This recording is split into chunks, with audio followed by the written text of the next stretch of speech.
देखिए, संविधान के आर्टिकल 87 के तहत सरकार एक भाषण तैयार करके देती है और वो राष्ट्रपति जी को पढ़ना होता है।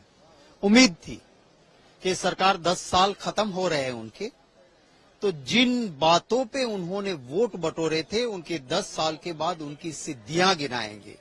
मुख्य मुद्दे देखे तो 10 साल पहले इसी प्रधानमंत्री जी ने कहा था, मित्रों 2 करोड़ नौकरियां हर साल खोलूंगा। आज राष्ट्रपति जी के अभिभाषण में आया कि सिर्फ कुछ लाख नौकरियां दी हैं और कितनी चली गई उसका जिक्र नहीं है। इसी प्रधानमंत्री जी ने कहा था, मित्रों वोट दो, किसानों की आय दुगनी कर दूंगा।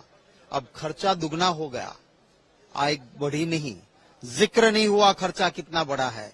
इसी प्रधानमंत्री जी ने 10 साल पहले कहा था कि रुपये की जब कीमत गिरती है तो समझो प्रधानमंत्री की कीमत गिर रही है, दिल्ली की इज्जत गिर रही है, हमें वोट दो, रुपया मजबूत होगा।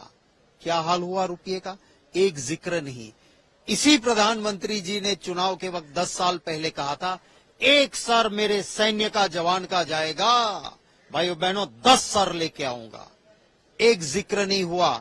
चाइना की बॉर्डर पे हमारे बिहार रेजिमेंट के जवान शहीद हुए या इसके बाद पुलवामा से लेके घटनाएं घटी, एक जिक्र नहीं हुआ। सिर्फ बड़ी बड़ी बातें जिसका ना कोई ताल ना कोई मेल।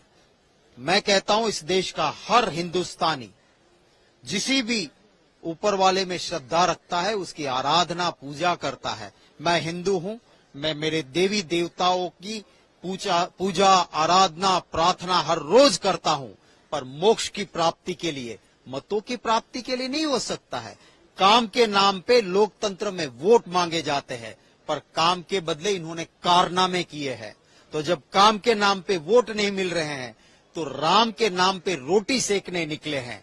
राम मोक्ष की प्राप्ति के लिए है, हमारे दिलो दिमाग में भगवान श्री राम है, पर हम